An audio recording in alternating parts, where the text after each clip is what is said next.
বিএলওদের জন্য খুশির খবর। অবশেষে বিএলওদের পারিশ্রমিক অনেকটাই বাড়ালেন কেন্দ্রীয় নির্বাচন কমিশন। অবশেষে দীর্ঘ প্রতীক্ষার অবসান ঘটিয়ে ভারতের নির্বাচন commission booth level officer, BLO supervisor এবং অন্যান্য কর্মীদের জন্য বার্ষিক ন্যূনতম পারিশ্রমিক সংক্রান্ত একটি গুরুত্বপূর্ণ বিজ্ঞপ্তি জারি করেছে। 2025 সাল থেকে প্রযোজ্য এই নতুন পারিশ্রমিকের হার নিঃসন্দেহে নির্বাচনী প্রক্রিয়ায় সঙ্গে যুক্ত কর্মীদের উৎসাহিত করবে। এই ব্লগ পোস্টে আমরা এই নতুন বিজ্ঞপ্তির খুঁটিনাটি বিষয়গুলি বিস্তারিতভাবে আলোচনা করব এবং এর প্রভাব বিশ্লেষণ করব। নির্বাচন কমিশনের 24শে জুলাই 2025 তারিখের বিজ্ঞপ্তি অনুযায়ী বিভিন্ন পদের জন্য ন্যূনতম বার্ষিক পারিশ্রমিকের হার নির্ধারণ করা হয়েছে। আসুন দেখে নেওয়া যাক কোন পদে কত টাকা পারিশ্রমিক ধার্য করা হয়েছে।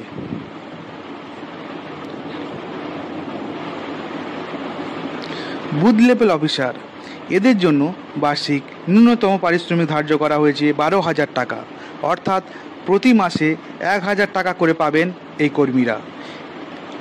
বিএলও সুপারভাইজার, এদের জন্য বার্ষিক ন্যূনতম পারিশ্রমিক ধার্য করা হয়েছে 18,000 টাকা, অর্থাৎ প্রতি মাসে 15,000 টাকা করে পাবেন।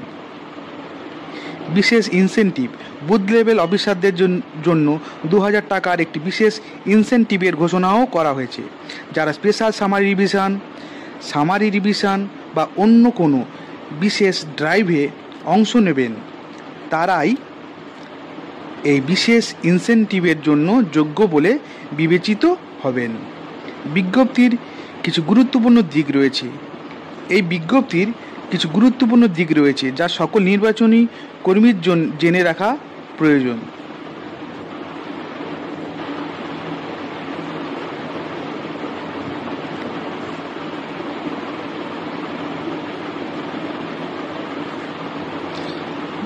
ন্যূনতম পারিশ্রমিক, বিজ্ঞপ্তিতে স্পষ্টভাবে উল্লেখ করা হয়েছে যে এই পারিশ্রমিকের হারটি হল ন্যূনতম, অর্থাৎ কোনো রাজ্য সরকার চাইলে এর থেকে বেশি পারিশ্রমিক দিতে পারে, কিন্তু কোনোভাবে এর থেকে কম পারিশ্রমিক দেওয়া যাবে না।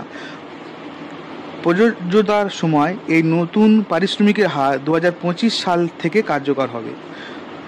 উদ্দেশ্য, নির্বাচনী প্রক্রিয়ার সঙ্গে যুক্ত কর্মীদের মনোবল বৃদ্ধি করা এবং তাদের কাজের প্রতি আরও দায়বদ্ধ করে তোলাই এই পারিশ্রমিকের বৃদ্ধি প্রধান উদ্দেশ্য। প্রভাব, নির্বাচন কমিশনের এই সিদ্ধান্ত নিঃসন্দেহে একটি প্রশংসনীয় পদক্ষেপ। এর ফলে নির্বাচনী প্রক্রিয়ার সঙ্গে যুক্ত কর্মীরা আর্থিকভাবে লাভবান হবেন এবং তাদের কাজের প্রতি আরও বেশি করে মনোনিবেশ করতে পারবেন।